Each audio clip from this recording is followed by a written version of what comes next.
Hello everyone, welcome to my channel Anuradha 5814. అందరూ ఎలా ఉన్నారు? మేమైతే చాలా చాలా బాగున్నాం. మీరు కూడా బాగుండాలని ఆ దేవుణ్ణి మనస్ఫూర్తిగా అయితే కోరుకుంటున్నాను. ఇదైతే సండే రోజు తీసిన వీడియో. సండే రోజు అయితే నేను ఏం వర్క్ చేసుకున్నానో మీకైతే చూపించబోతున్నాను. సండే రోజు అయితే నేను సింపుల్గా అయితే 1/2 kg చికెన్ తెచ్చి కర్రీ అయితే చేశాను. నా స్టైల్లో చికెన్ కర్రీని ఎలా చేస్తానో మీకైతే చూపించబోతున్నాను. ఇంకా ఆలస్యం ఎందుకు, మరి వీడియోలోకి అయితే వెళ్దామా. 1/2 kg చికెన్ అయితే తీసుకొచ్చాము. చూడండి, 1/2 kg ఇది.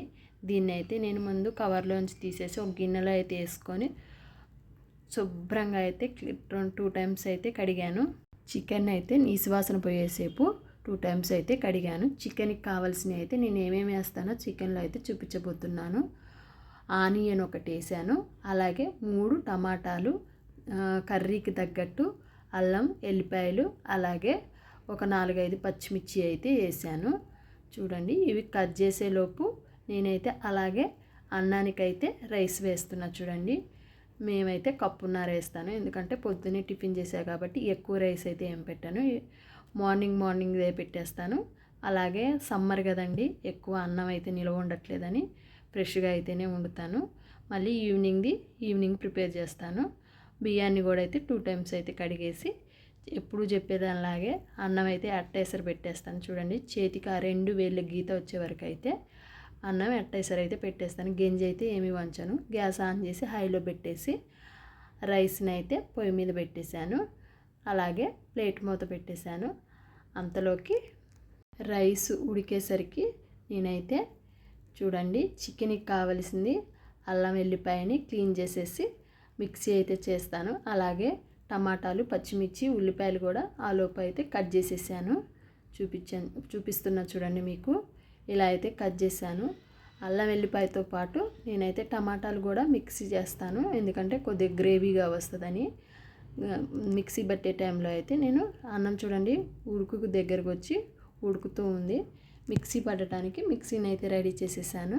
అల్లం వెల్లిపాయని మిక్సీ వేస్తాను. చూడండి, టమాటాలు కూడా వేసాను, చూపించలేదు.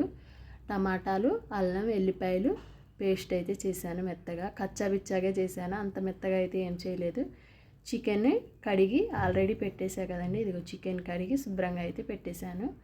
మళ్ళీ మీకు ఇందాక చూపించలేదు కడగటం, అందుకైతే మళ్ళీ అయితే చూపిస్తున్నా. చూడండి, 2 times అయితే నీసు వాసన పోయేంతసేపు అయితే నేను శుభ్రంగా కడిగేస్తాను.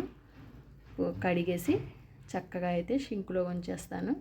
ఇలా 2 times అయితే కడుగుతాను, ఎందుకంటే నీసు వాసన వస్తే కర్రీ కూడా అంత బాగోదు కదా. నాకైతే అస్సలే తినబుద్ధి కాదు. తినేది ఎప్పుడో ఒకసారి కాబట్టి శుభ్రంగా చేసుకుందాం అన్నట్టు నిదానంగా అయినా మెల్లగా చేసుకుంటూ ఉంటాను. ఇలా అయితే కూరని 2 సార్లు కడిగి అయితే షింకులో వంచేసాను. చూడండి, ఇలా అయితే నీరైతే పూర్తిగా వంచేసాను.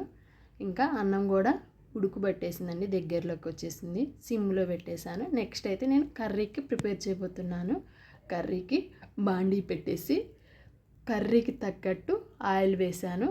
ఆయిల్ హీట్ ఎక్కాక ఆనియన్స్, అలాగే మొత్తం ఆనియన్స్ వేసేసి అల్లం వెల్లిపాయ పేస్టు, అలాగే టమాటా మిక్సీ పట్టి పేస్ట్ ఉంది కదండి, అది కూడా అయితే ఆయిల్లో వేసేసి ఎర్రగా అయితే ఏగనిస్తాను.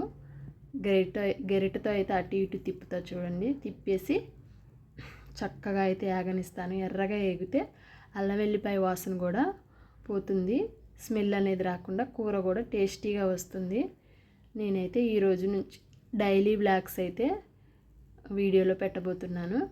ఇక రోజు నేను డైలీ చేసుకునే వర్క్ని అయితే చూపించబోతున్నాను. అందరూ తప్పకుండా చూడండి. నా ఛానల్ ఎవరైనా ఫస్ట్ టైం చూసినట్టయితే లైక్ చేసి, షేర్ చేసి, కమెంట్ చేసి, వీడియో ఎలా ఉందో కామెంట్ బాక్స్లో అయితే కమెంట్ చేయండి, షేర్ చేయండి. అలాగే సబ్స్క్రైబ్ చేసుకొని సపోర్ట్ అయితే చేయండి. నెక్స్ట్ ప్రాసెస్లోకి అయితే వెళ్దాము. ఇలా అల్లం వెల్లిపాయ పేస్టు, ఆనియన్స్ ఎర్రగా వేగాక చికెన్ అయితే ఆ గ్రేవీలోకి వేసేసి దానికి తగినంత సాల్టు, నెక్స్ట్ అయితే తగినంత పసుపు వేసి కొద్దిగా అయితే చూడండి అలా వేస్తే అల్లం వెల్లిపాయ పేస్ట్ వాసన అనేది పోయి చక్కగా ఉంటుంది. నెక్స్ట్ అయితే తగినంత కారము, నేనైతే ఓ మాదిరిగానే వేస్తాను, పిల్లలు ఉన్నారు కాబట్టి తినాలి కాబట్టి మేమైతే కొద్ది కారం తక్కువగానే తింటాము. ఇలా మొత్తం మిక్సింగ్ చేసేసి ప్లేట్ని అయితే మూత పెట్టేసి అలా వాటర్ బయటకు వచ్చేదాకా అయితే ఉంచుతాను. చూడండి అన్నం అయితే అయిపోయింది. అన్నం ఆపేసాను. ఇక కర్రీ ఉడికేలోపటికి చూడండి అంట్లు అయితే పడ్డవి. ఇవి అయితే క్లీన్ చేసేస్తాను. చూడండి నెక్స్ట్ అయితే కర్రీ అయితే వాటర్ బయటకు వచ్చేసి ఆయిల్ చూడండి ఎలా ఉందో. వాటర్ అంతా ఇంకిపోయి ఆయిల్ అయితే బయటకు వచ్చేసింది. అందులో పొడుగుగా కోసిన పచ్చిమిర్చి వేస్తానండి. బాగుంటుంది టేస్ట్గా. కొంతమంది అయితే ముందే వేస్తారు, నేనైతే ఇలా వేస్తాను. కారం కూడా అందుకే కొద్దిగా తగినంత వేసాను. నెక్స్ట్ పచ్చిమిర్చి వేసాను కాబట్టి కారం ఎక్కువైపోయిద్దని పచ్చిమిర్చి వేసాను. కారం కూడా తగినంత వేసాను. మాకైతే సరిపడా వేసుకొని, మీకు కావాలంటే కొద్దిగా కారం తినే వాళ్ళైతే కారం వేసుకోండి.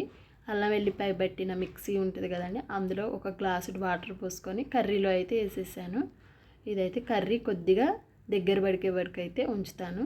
ఇలా తిప్పేసి ప్లేట్ అయితే మూత పెట్టేసి సిమ్లో అయితే ఉంచుతాను. సిమ్లో ఉంచాను చూడండి, సిమ్లో పెడతాను. ఇంకా అన్నం పని అయితే కంప్లీట్ అయిపోయింది. ఇంకా ఆలోపు గిన్నెలు కూడా తోమేశాను. వీడియో అయితే నేనే తీసుకుంటానండి ఫోన్ పట్టుకొని, అందుకే కొద్దిగా అంటే ఇలా అంట్లు తోమేటప్పుడు అవి అయితే చూపించలేకపోతున్నాను. ఇల్లు కూడా అయితే ఊడ్చేసాను చూడండి, అంతా అయితే ఊడ్చేసాను. మార్నింగ్ ఒకసారి ఊడుతాను, మళ్ళీ అన్నం కూర అయ్యాక కూడా 2 టైమ్స్ అయితే ఊడుస్తాను. ఎక్కువ ఇల్లు అయితే ఊడుస్తూ ఉంటూనే ఉంటాను, ఎందుకంటే పిల్లలు ఉంటారు కదండి, ఊడవకూడదని తెలుసు కానీ చిరాగ్గా ఉంటుంది కాబట్టి ఊడుస్తూ ఉంటాను. చూడండి కూర అయితే అయిపోయింది. లాస్ట్లో అయితే చికెన్ మసాలా ఉంటుంది కదండి, పట్టింది అయితే ఇంట్లో పట్టింది అయితే ఏమీ లేదు. అందుకైతే నేను చికెన్ మసాలా కొన్నది ఉంటుంది కదండి, అదైతే కర్రీకి తగ్గట్టు వేసి కర్రీని అయితే కలిపాను. ఆల్మోస్ట్ కర్రీ అయితే కంప్లీట్ అయిపోయింది. ఒక 5 నిమిషాలు అలా గ్యాస్ మీద ఉంచేసి ఆపేస్తే కర్రీ అయితే అయిపోయినట్టే. ఇంకా ప్లేట్ అలా పెట్టేసి 5 నిమిషాల తర్వాత ప్లేట్ ఓపెన్ చేశాను. కర్రీ అయితే కంప్లీట్ అయిపోయింది. కర్రీ కంప్లీట్ అండి. వేడి వేడి అన్నంలో వేసుకొని తింటే చాలా బాగుంటుంది. మీరు కూడా ఇలా అయితే ట్రై చేయండి. నేనైతే కొత్తిమీర అలాంటిది అయితే ఏమీ వేయలేదు, నా దగ్గర ఉన్న దాంట్లోనే అయితే నేనైతే కర్రీ ప్రిపేర్ చేశాను.